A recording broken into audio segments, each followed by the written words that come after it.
Olá, olá, jovens senhoras, seguidoras aqui do nosso Pode Sim Senhora.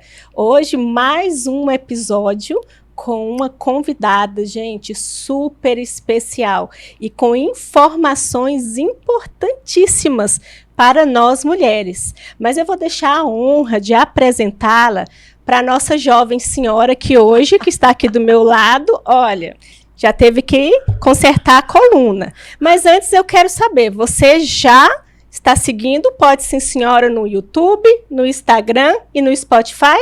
E já envia também para as colegas, viu? Porque todo mundo precisa estar bem informado, porque informação é poder. Com você, Vanessa. Hello, pessoas intensas que nos acompanham neste Pode Sim Senhora. Que alegria hoje, minha gente, porque olha, eu batalhei para essa agenda sair, viu? Olha, eu vou te contar que a nossa convidada é assim uma agenda muito apertada, né? Mas como Kelly falou, vocês vão ficar surpresos com tantas informações necessárias, informações úteis, né? Mas é lógico que a gente também quer saber um pouco da vida, porque somos dessas, né? Vou ficar dando spoiler, assim, ou já posso passar direto para ela? Sabe o que eu queria? Eu tô curiosa. É que a ficha da pessoa é tão grande, é tão qualificada, entendeu? Quando fala ficha, fica parecendo um negócio criminal, né? Não, eu sou primário, eu ainda não perdi o réu primário. É o primário. E olha que eu sou uma mulher multitarefas, mas não perdi o meu réu primário. Muito bem, olha aí, minha gente, se ela já apareceu aí nesse vídeo, vou lhes apresentar. Doutora Antônia, que é, né, eu acho tão lindo falar doutora, mas é assim, já chamo de querida Antônia, porque batalhei muito por essa agenda, ela que é defensora pública aqui no Distrito Federal e milita numa pauta feminina muito forte, a gente já se encontrou em vários eventos, mas eu vou deixar para ela falar, porque, obviamente, né, ela que tem o maior gabarito para isso e para vocês conhecerem. Doutora Antônia, muito, muito, muito bem-vinda, e eu queria que você se apresentasse. Quem é você? Olá, antes de mais nada, queria muito agradecer a honra. Eu sei que demorou um pouquinho, porque a agenda está difícil, mas eu quero dizer que a minha energia está super positiva de estar aqui, dividindo conhecimentos com vocês e com as nossas telespectadoras, com as nossas seguidoras. E tenho a dizer, antes de mais nada, que eu quero agradecer pelo convite, pela honra, Vanessa, Kelly, muito agraciada de estar aqui com vocês com essa energia tão positiva. Eu sou Antônia Carneiro, sou defensora pública, coordenadora do Núcleo de Promoção e Defesa dos Direitos das Mulheres. Sou defensora pública desde o ano de 2014 e chefio o Núcleo de Promoção de Defesa dos Direitos das Mulheres desde o ano de 2020. Né? Então, estou aí, trabalho com violência doméstica desde 2017, sou sim militante dos direitos, trabalho com política pública, com os direitos das mulheres, sou uma mulher lutadora, foi difícil para mim também, encaro isso como um desafio de ajudar as outras mulheres, porque como foi dito aqui, conhecimento é poder e nós precisamos ter acesso a esse poder e ao conhecimento. É isso, nós que nos sentimos, né, honradas de ter você aqui. Mas, Antônia, hoje você é a doutora Antônia, né, chefe entre nós, eu permito que vocês me chamem de querida das Antônia. Mulheres da Defensoria Pública e defende aí um número gigante, né, de mulheres aqui do Distrito Federal em uma pauta tão sensível e tão desafiadora. Mas qual foi o caminho que você trilhou para chegar na Defensoria? Por que a Antônia escolheu essa profissão, essa carreira? Como se tornou defensora, né? Então, eu entrei no curso de Direito tardiamente, porque eu não tinha dinheiro para pagar a faculdade. E, como moradora de Brasília, que queria uma melhor condição de vida, moradora de Ceilândia, né? Na verdade, melhor dizendo, de Planaltina, e atuo hoje em Ceilândia, na Casa da Mulher Brasileira. Mas eu sou de Planaltina. E de uma origem humilde, sou filha de pais nordestinos. Meus pais não tinham condição para pagar a faculdade. O que eu fui fazer? Me tornei uma concurseira. E ser uma concurseira sem dinheiro também não é tarefa fácil, né? Verdade. É você pegar apostila de amigos, tirar xerox, tirar cópia. E para eu fazer o meu curso de Direito, eu tive que primeiro ser aprovada em um concurso. Eu passei na UNB para um curso, eu sou formada em letras pela UNB. Lá, em letras, eu conseguia passar, porque não estudei nas melhores escolas. E então eu fui começar a estudar para concurso, estudar direito, porque de português eu era boa. Passei no concurso da Procuradoria do DF, fui servidora da Procuradoria do DF. Aí depois que eu fui servidora, eu tive dinheiro, eu pegava o meu salário inteiro para pagar a faculdade de Direito. Depois eu fiz o concurso da Câmara dos Deputados, é uma história que eu fui, é uma história engraçada, que na primeira fase eu fiquei em 5º lugar, na segunda eu acho que foi em 17º, e tinha uma prova de informática. E eu sou meio nervosa, eu lembro que acabou a luz, foi lá no IESB.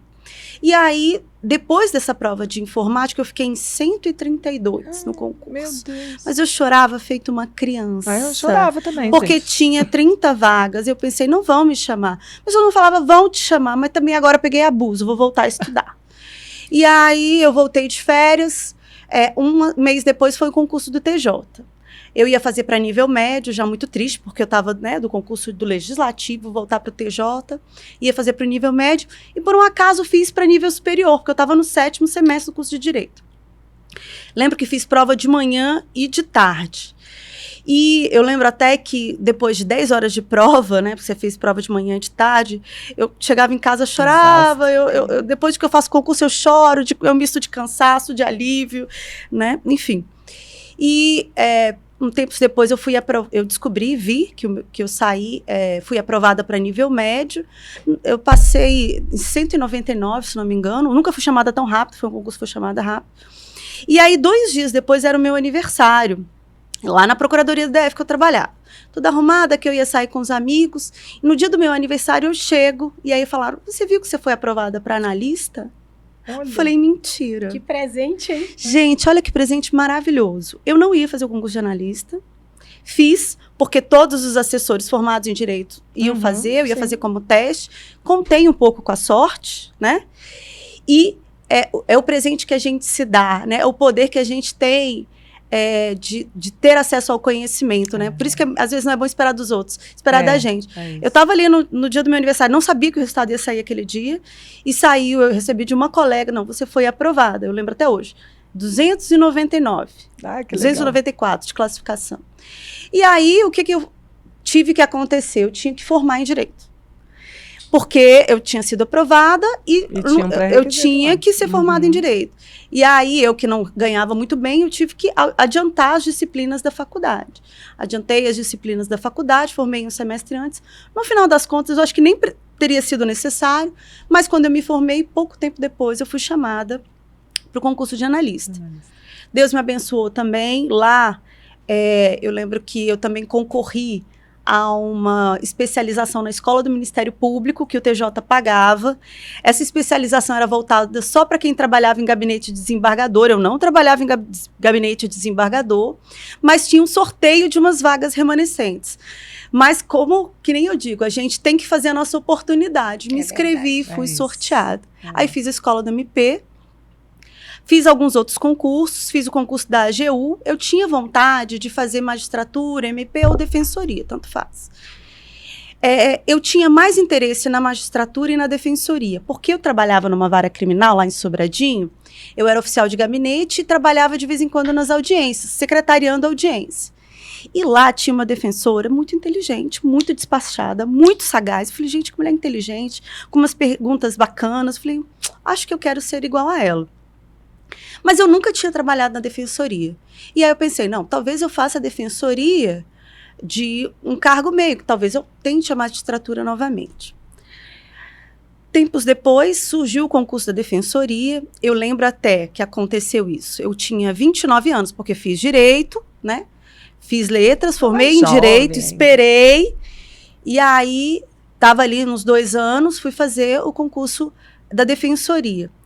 Tempos antes, com 29 anos, eu termino um namoro gigante. Assim. Tinha 12 anos de namoro. E aí, eu falei, cara, eu já sou analista. E eu queria me casar, queria ter filhos, e agora? Eu paro a minha vida profissional, paro de estudar, ou eu vou... Enfim, o que que eu faço? E aí, o que que eu pensei? Eu falei, não, eu acho que analista já dava para alguma coisa. Eu não ganhava tão mal como analista, eu tinha um cargo de confiança. Eu falei, vou dar uma pausa. E aí, com 29 anos, solteira, eu fui fazer aquilo tudo que eu não tinha feito a vida inteira. Porque eu tinha sido uma pessoa de uma realidade difícil, que morava longe, ficava 3 horas dentro do ônibus. Era 1 hora para vir, 1 hora para voltar para Planaltina. Tinha, né, feito 2 faculdades, tinha feito uma especialização. Falei, não, vou curtir a vida vou me dar esse direito. Mas a vida não foi fácil também, né? Ser solteira, enfim, noite sem dormir e tal. Conheci o meu marido, estava namorando, aí a gente falou, não, vou ficar noiva. Eu falei, tá bom.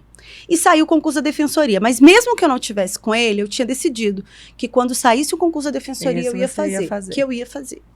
E aí, fiz, mas eu confesso que eu achei que não fosse passar. Por quê? Porque eu não tinha muito tempo estudando, assim, eu estava há 2 anos, porque como eu me formei, eu já tinha passado no concurso de analista. Aí para de estudar. Aí eu tinha que esperar os 3 anos para fazer os concursos bons, poderia ter estudado, só fiz uma pós-graduação, mas eu não... Muita gente que fazia concurso ia para outros estados, né? O concurseiro...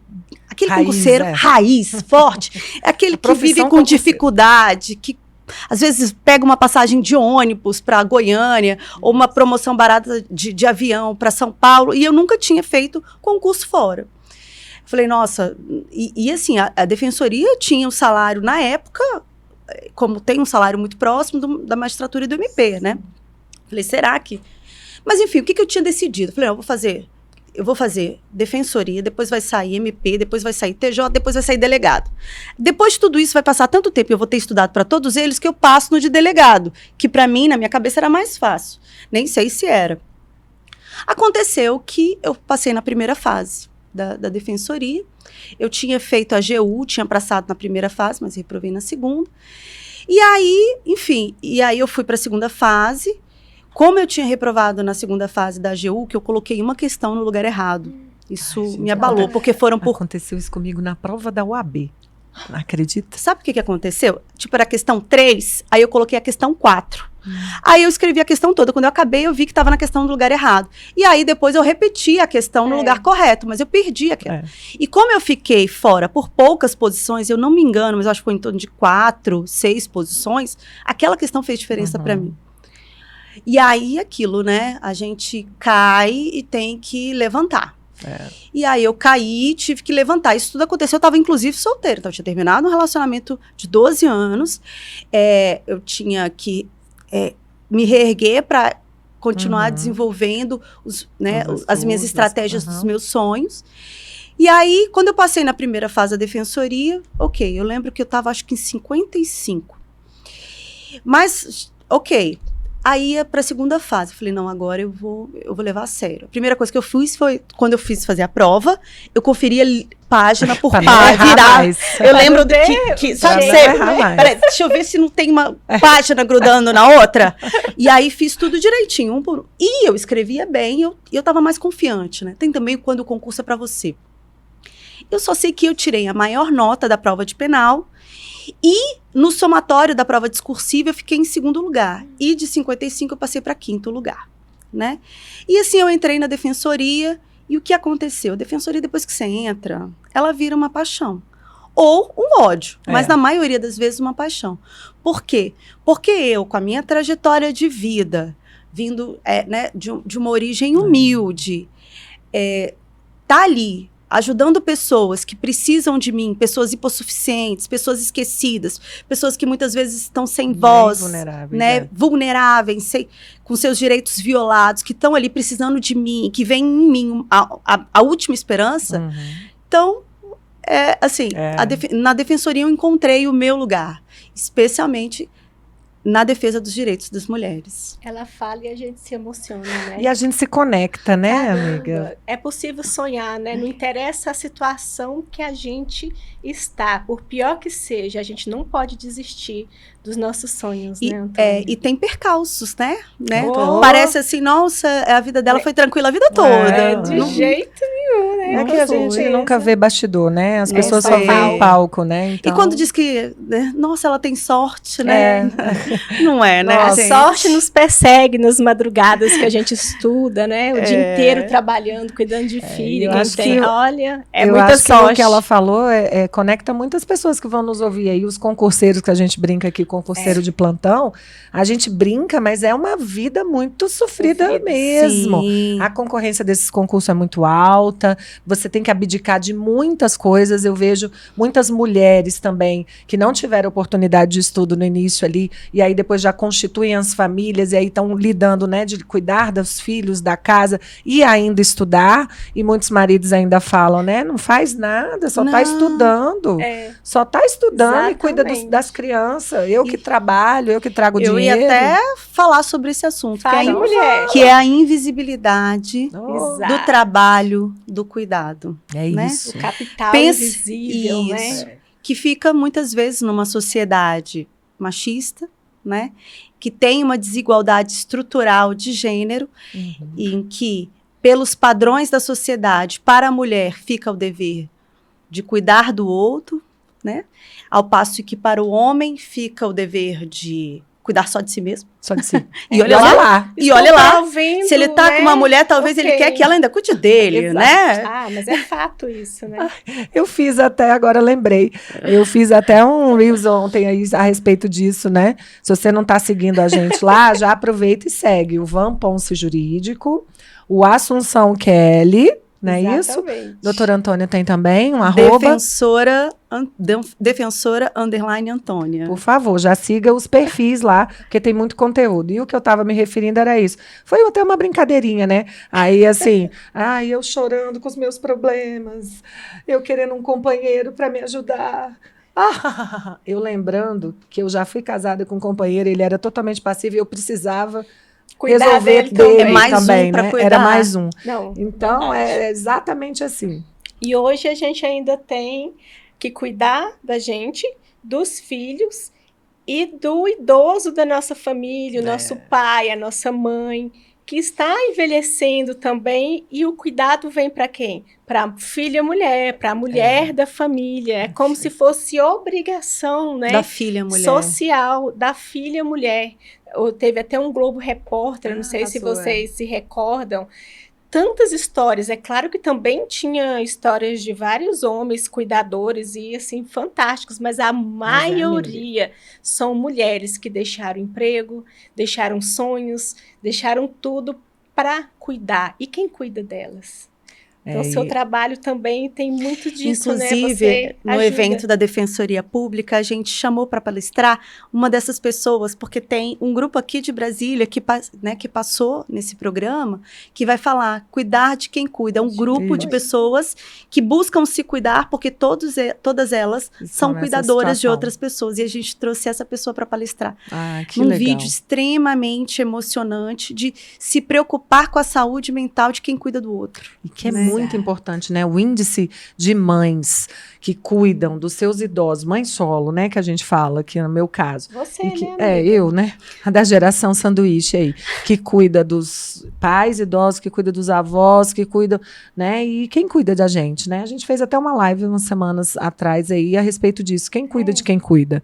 Não, e se a gente, por algum momento, para se cuidar, nossa, que pessoa egoísta. Exato. Que pessoa egoísta. Você sabe que eu já ouvi, até quando você sai com as amigas, assim, hoje eu tô cansada, hoje eu vou sair com as amigas, vou tomar um vinho, ou eu vou viajar. Ué, mas você não vai levar a sua filha?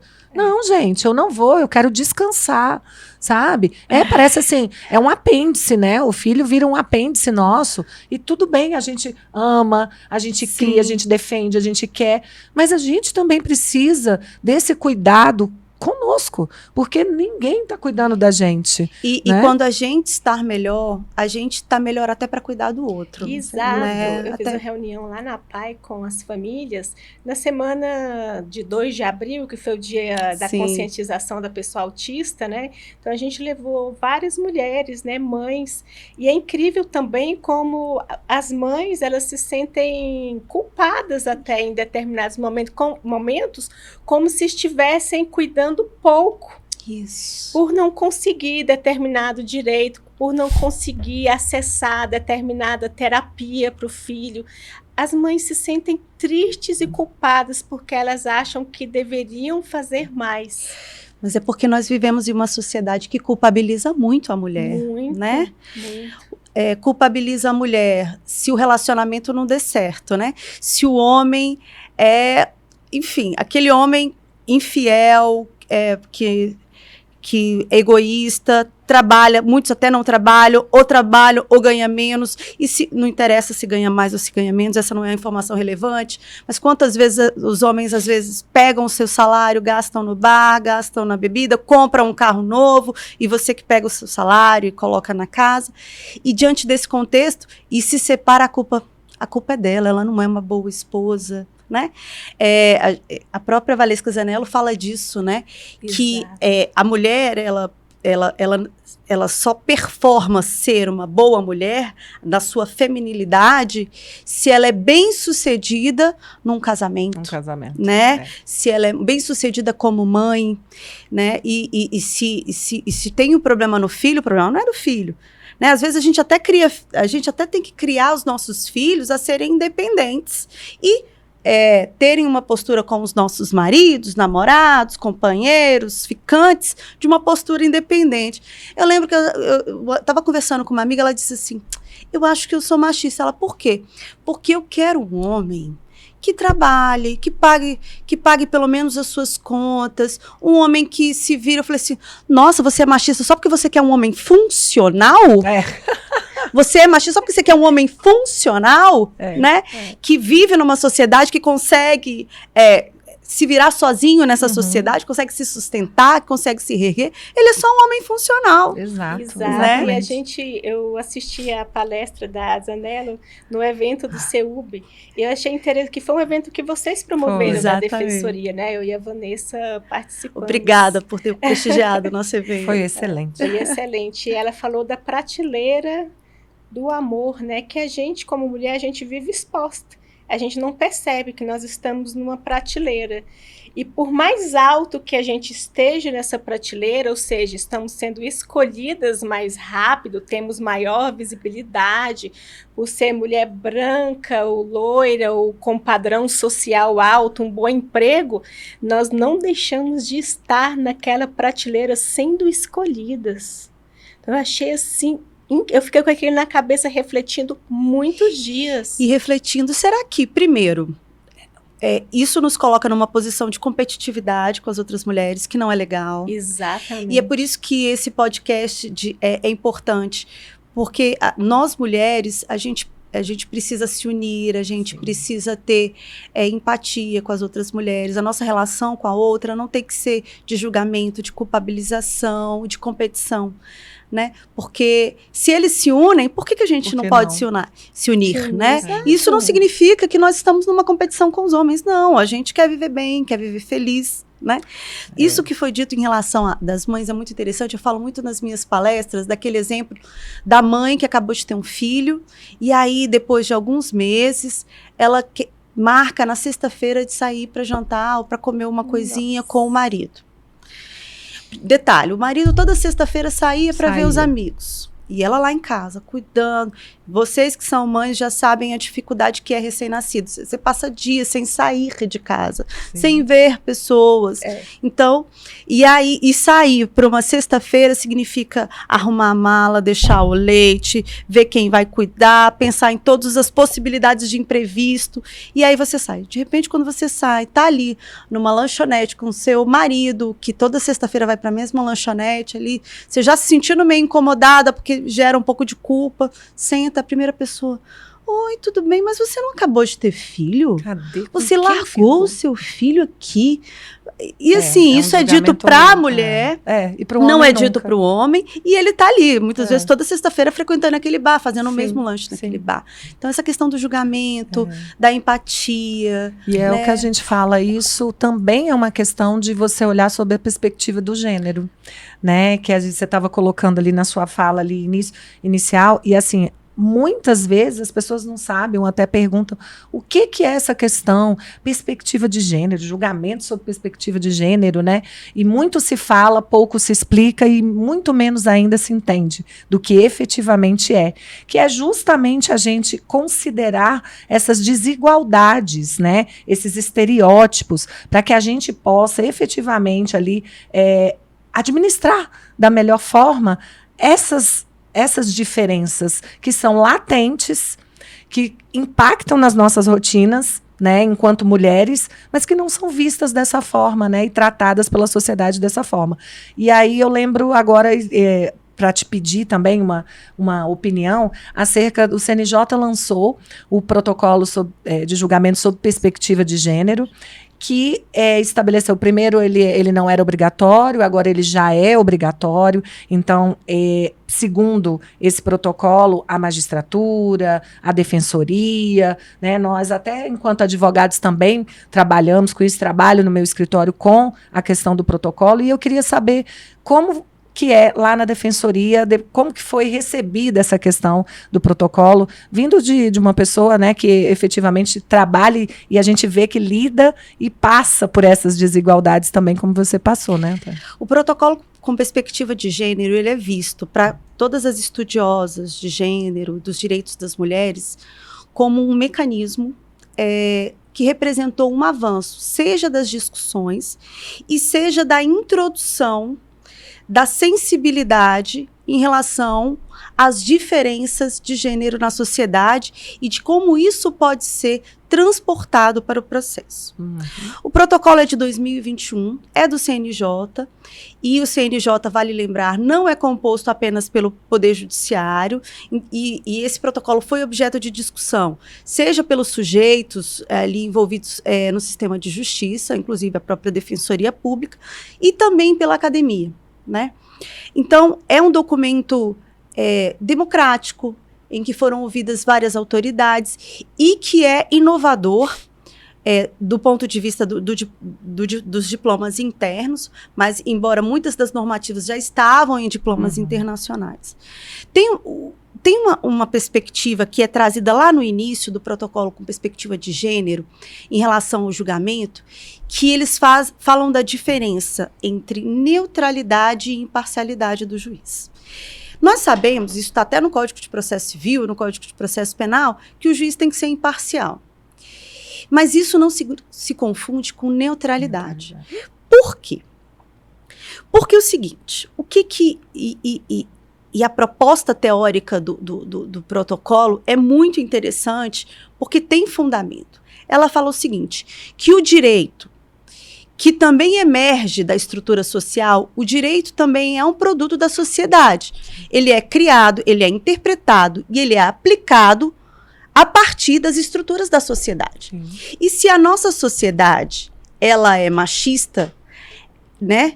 E tem um machismo estrutural na nossa sociedade, como o próprio protocolo fala, ela é antropocêntrica, ou seja, ela é centrada no homem, que é uma figura aqui, um sujeito universal e abstrato, que é compreendido como o que a gente vê muito no curso de Direito, o homem médio.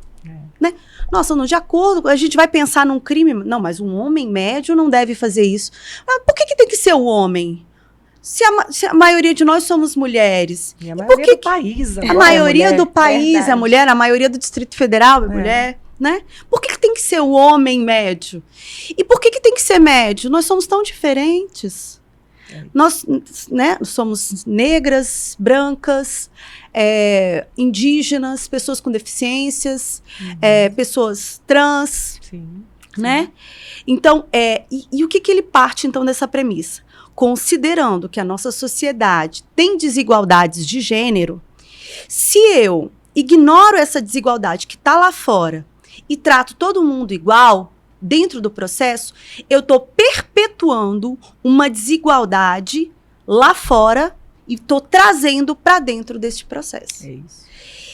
E aí, o que o protocolo do CNJ fala? Tem a ver com a igualdade, e não é essa igualdade formal, tratar todo mundo igual. Tem a ver com a igualdade material, objetiva.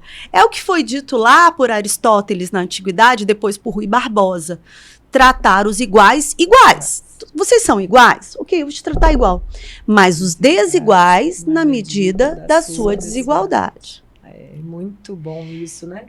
A gente sabe, né? Você sabe, né, amiga? Eu ficaria aqui conversando sobre esse protocolo até amanhã. Exato. Antônio, como você vê essa questão da obrigatoriedade do protocolo? Você acha que isso vai fazer com que a moda pegue? Porque tem isso no nosso judiciário. A gente fala assim, aquela lei não pegou.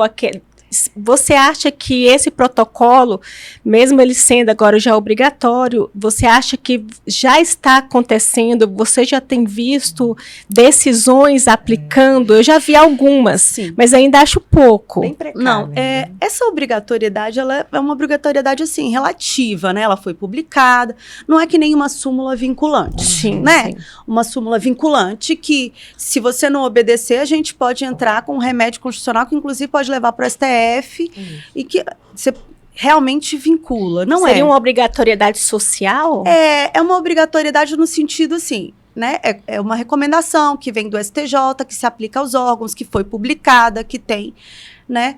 Mas, claro, é um documento importante que tem influenciado várias decisões, e eu posso até trazer aqui uma decisão interessante que eu queria trazer aqui para vocês, que a gente vai falar. Temos várias decisões, né? A gente passaria o podcast todo falando sobre cada uma delas. Mas tem uma decisão importante que foi dada pelo Tribunal de Justiça de São Paulo, num caso de alimentos. E aí, por que eu vou falar isso? Porque a gente vai tangenciar assuntos que nós trazemos aqui. Foram fixados alimentos, e foram fixados alimentos um pouco acima do que se convencionava, do que aquele juízo fixava. E o genitor, né? O genitor recorre pedindo para... Nossa, esses alimentos estão um pouco acima.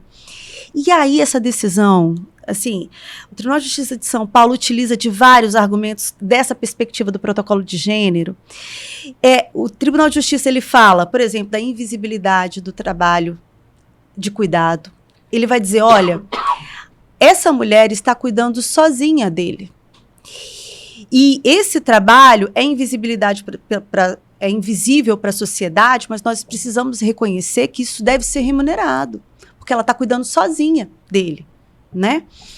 E ele menciona assim vários fundamentos muito bacanas. Ele fala assim, olha, o trabalho de cuidado ele traz implicações na vida profissional de quem cuida, seja parcial ou totalmente. Por exemplo, uma mãe atípica, ela pode simplesmente sair do mercado de trabalho porque ela não consegue ir a todas as terapias, a todas as escolas, quantas demandas. E né? a maioria sai, né, Antônio? E a maioria sai, a maioria das mães atípicas saem, né? Então tem implicações para a vida profissional, para a vida financeira, porque cuidar gasta. Você tem que dar alimentação, transporte, lazer, comida, enfim, tudo. E também na saúde mental, né? Porque cuidar traz um desgaste. Sim. Gente, cuidar do outro traz um desgaste para quem cuida. Então, essa pessoa precisa, sim, claro que não é uma remuneração dela, mas justifica fixar alimentos em um patamar um pouco mais elevado diante dessa condição. Então, falou da invisibilidade do cuidado, falou da perspectiva de gênero, falou que aquela pessoa se identificada... Olha que engraçado. Ele até recorreu dizendo assim, não, e ele tentou trazer uma perspectiva de gênero às avessas. Ele falou assim, não, mas eu tenho uma namorada, eu gasto com a minha namorada e com a minha mãe. Aí o juiz falou assim, olha... no nosso ordenamento jurídico, as pessoas adultas e capazes, que não têm nenhuma deficiência, elas têm que prover o próprio sustento. Então, você não tem que prover o sustento da sua namorada e nem da sua mãe, não em detrimento de uma criança, de uma adolescente, de um menor, né? Então, assim, nós temos, inclusive, o CNJ tem um banco de decisões com perspectiva de gênero que são interessantes, mas é claro que temos muito o que avançar nesse aspecto. Muito o que avançar nesse aspecto. Temos uma sociedade ainda muito machista, né? E isso reverbera em todo o judiciário também. Isso. E a maioria dos juízes ainda, né, são Sim, homens sim, e são homens machistas. Então, eu acho que cabe também, eu acredito muito aí na mudança através da educação. Tanto a educação formal como a educação familiar, né? Sim. Começar a criar os nossos filhos para que eles vejam o mundo e respeitem, né, as mulheres, respeitem a diversidade, respeitem as pessoas com deficiência, e eles vão ser homens mais justos, eles vão ser homens menos machistas. E o protocolo também traz essa vertente da educação, né? Exato. Ele traz a questão da atualização dos magistrados, dos cursos de capacitação, né? Através, inclusive, desses eventos promovidos pela própria Defensoria Pública, que está agora sob sua coordenação, né? Eu queria que você falasse um pouquinho dessa coordenação, né? Que você trabalha com, efetivamente, a defesa das mulheres ali. Eu coordeno, né, o núcleo de gênero da Defensoria Pública. Nós temos um canal de atendimento específico para as mulheres vítimas de violência doméstica, é o 129, opção 2. Ele funciona de segunda a sexta, mais ou menos no horário comercial. Então, se você tem alguma dúvida, se está sofrendo algum tipo de violência, ou se você não sabe se o que você está sofrendo é violência, né? Lembrar que a Lei Maria da Penha fala de 5 tipos de violência, e a violência não é apenas a física ou a sexual, mas também patrimonial. Se você sente que o seu companheiro, seu marido, seu filho está se apropriando do seu salário de forma que você não tem mais o domínio dele, isso pode configurar uma violência patrimonial. A violência moral e a violência psicológica, tá? Então, a gente trabalha com todos esses direitos, a gente trabalha numa educação em direitos em relação a isso. Nós atuamos em favor das mulheres vítimas de violência doméstica aqui no plano, e eu coordeno a atuação em nas outras regiões administrativas. Nós estamos na Casa da Mulher Brasileira, a Defensoria Pública atende dentro da Casa da Mulher Brasileira, tá? E estamos promovendo todo mês o Dia da Mulher, sempre na primeira segunda-feira de cada mês, em frente ao Edifício Rossi. E lá nós procuramos trabalhar todos os aspectos da mulher, não apenas a questão da violência de gênero, mas também as outras vulnerabilidades que, porventura, fazem com que essa mulher não consiga romper com o ciclo da violência. Sim. Então, o que nós temos? A gente fez convênio com assistência social, com o CRAS. Então, se essa mulher tem direito a benefício, ela pode renovar esse benefício. CODAB, você pode rever o seu cadastro no CODAB, ver a sua questão, se você pode ser contemplado ou não, como é que está a fila. Empregabilidade, cursos gratuitos pelo SENAC, a gente tem edição que a gente faz isso, tá? Cursos gratuitos pelo SENAC. A gente também faz convênios com balcões de emprego para ver a possibilidade da questão de empregos. Isso tudo mediante convênios, tá? Também a questão da saúde da mulher. A Defensoria Pública, lá no Dia da Mulher, a gente consegue fazer mamografias gratuitas lá mesmo na carreta, tá? Exame de Papa Nicolau, colocação de DIU. Então, assim, é uma série de serviços voltados mesmo para a mulher, né? Uma política pública bem voltada, assim, para os direitos das mulheres.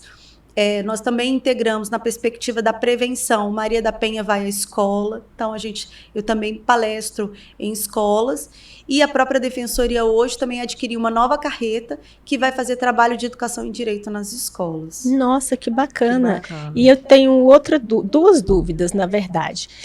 Eu gostaria que você falasse para os nossos telespectadores o que é a Casa da Mulher Brasileira, e quando nós falamos de violência contra a mulher, e essa atuação da Defensoria Pública, se essa violência é só para a mulher que tem baixa renda ou que está em situação de vulnerabilidade, porque sempre aparece essa dúvida.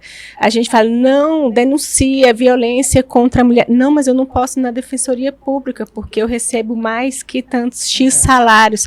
Explica isso também para o nosso pessoal. Essa pergunta é excelente. Então, a gente tem uma norma interna que nós atendemos a todas as mulheres vítimas de violência ou em situação de vulnerabilidade, independentemente da renda, tá? Então, se você foi vítima de violência doméstica, a gente vai te atender independentemente da renda. Mas e se você tem, sei lá, ganha 20 mil reais? Pode ser que, por exemplo, a gente te atenda, mas não seja deferida a gratuidade de justiça para você. Sim, São coisas diferentes. Mas né? esse primeiro atendimento, né, por ser vítima de violência, vocês vão fazer, porque tem até a vergonha, né, Antônia? Eu já tive contato com mulheres que, por ser de numa situação financeira, ocupar um cargo social e tal, conhecida, ela preferia ficar ali apanhando, sofrendo violência, porque ela tinha vergonha de denunciar e isso chegar nos e-mails de comunicação na imprensa. Isso eu enfatizo, isso é triste. Isso eu enfatizo muito, assim, de uma maneira muito veemente. Por quê? E aí eu vou trazer dados para isso. Nós temos a Câmara Técnica de Monitoramento de Feminicídios aqui no Distrito Federal, que faz um trabalho muito minucioso de estudos de dados técnicos dos feminicídios. De todos os feminicídios que aconteceram no Distrito Federal consumados, 69% dessas mulheres nunca haviam registrado ocorrência contra os seus agressores. E, desses 69, em 65% dos casos, havia evidência no processo de que ela já sofria violência.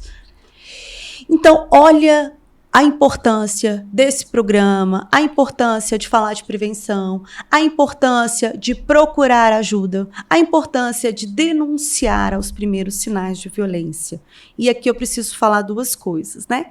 A primeira, não tenha vergonha, é a sua segurança. Exato. Na defensoria ou em qualquer outro lugar, você tem que ser tratado com discrição, com respeito.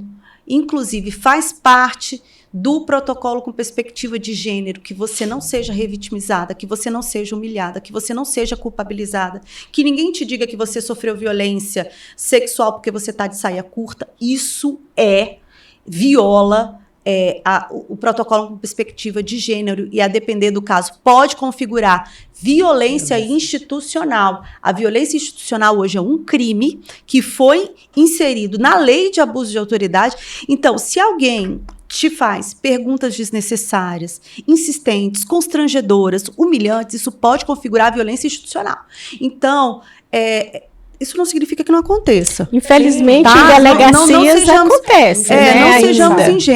Não sejamos ingênuos, mas é importante, primeiro, que a gente fale sobre isso. Exatamente. E é importante que a gente conscientize as nossas vítimas disso. Sim. Que isso não as desmotive e que, se isso acontecer, que elas procurem as instâncias, né? Procurem, inclusive, a defensoria, né? Nós já chegaram casos para nós. Olha, eu não fui bem atendida numa delegacia. Eu sofri, sei lá, numa audiência, me fizeram perguntas constrangedoras. Já teve vítima que saiu chorando de uma audiência. Tanto que é importante as pessoas, né, as mulheres, saberem dessa informação, se sentiu constrangida, né, recorra, né, a quem de direito, seja você um assistido da Defensoria Pública, seja você estando assistido por um advogado privado, né, mas não se cale, porque ao se calar você perpetua essa violência e a gente não vai conseguir mudar nem a sociedade, nem o judiciário, a magistratura que vai lhe julgar, se você se calar. Porque nós precisamos, sim, assim como a polícia precisa das denúncias para que possa agir, para que possa, né, coibir crimes, esse é um crime que muitas vezes as vítimas não sabem que estão sendo, né, vítimas, nesse caso, se sentem só constrangidas, mas não sabem que isso é um crime. e aí acabam que não denunciam, né? Então aqui já fica o alerta, né, para todo mundo aqui que nos segue. Mas, amiga, acho que a gente fica aqui umas 2 horas. Vamos convidar ela para mais um capítulo? Vamos, mais eu um só episódio? queria dizer da importância da delegacia, da DEAN, né? Da Delegacia Especializada da Mulher. Como faz diferença a mulher se sentir acolhida por outra mulher. Todas as vezes que eu fui lá com clientes, foram atendidas por outras mulheres. E até os homens que trabalham lá têm um atendimento, um preparo diferenciado que em outra delegacia que não tem essa expertise. Então, isso é um projeto muito bacana, né? Que deveria ter em todas as cidades. Nós temos no Distrito Federal 2 DEANs, né? A DEAN 1, que fica na Ásia Sul, e a DEAN 2, que fica em Taguatinga, inclusive próximo à Casa da Mulher Brasileira. E nós temos um outro projeto que também é muito bom, que são os NUIANs. Os NUIANs são algumas delegacias têm esse projeto que possui uma equipe multidisciplinar, mínima ali, uma sala reservada para essa mulher, uma entrada diferenciada, tem um cantinho para as crianças ficarem. Eles fazem parcerias, às vezes até com escritórios de advocacia, para dar uma orientação inicial ali. Então, nós temos alguns NUIANs no Distrito Federal, a gente tem NUIAN a gente tem alguns NUIANs no Distrito Federal, só procurar no site. Também tem uns atendimentos um pouco diferenciados nessa perspectiva multidisciplinar, acolhedora, para você não ficar ali no balcão da delegacia ao lado de vários outros casos, né? Sim. Porque as mulheres, o que elas ficam constrangidas? Elas pensam assim, não, delegacia não é lugar para mim. Delegacia é lugar para quem comete crime, né? Nas palavras simples, delegacia é lugar de bandido, né? Por que eu estou aqui? Então, é claro que, por isso que a DEAN é melhor, porque é especializada no atendimento de mulheres vítimas. E a gente precisa de mais, né, amigas? Precisamos. Você acredita que acabou? Pois é, amiga. Não acredito, não. Gente, foi muito rápido. É muito rápido, né? Mas eu acho que a gente pode continuar falando dessa questão. Eu acho que, como a gente sempre prega, né, amiga, que a informação é poder, e a gente saber, né, e informar sobre essa questão da atuação em rede, sobre essa questão dos equipamentos públicos, né, que efetivamente estão à disposição, porque muita gente, as pessoas nem sabem, né? Você que é coordenadora da APAI, às vezes as pessoas só falam, a APAI, mas não sabe o que tem lá dentro, o que faz, Exato. Né? Precisa ser falado, né? Falar, precisa. Né, ótimo, então eu já quero deixar o convite para o próximo episódio. Eu já quero deixar até o marco inicial. Você vai falar para a gente o que é a Casa da Mulher Brasileira, que pode ser que muitas jovens senhoras possam estar precisando e nem sabe, né? Que tem esse acolhimento. E, para encerrar, eu já gostaria de agradecer, doutora Antônia, muito obrigada. Nossa, que felicidade te receber aqui. Nesse primeiro episódio, eu já aprendi muito. E eu posso dizer que a sua história me inspirou. E eu tenho certeza que inspirou muitas seguidoras que estão aí assistindo, não é verdade? Querer é poder. Se ela conseguiu, vindo de onde veio, você também consegue. Pode estar divorciando, pode estar passando por uma situação difícil, pode estar achando que está no fundo do poço e não consegue sair. Sai sim. É difícil, mas o dia ruim, ele também acaba.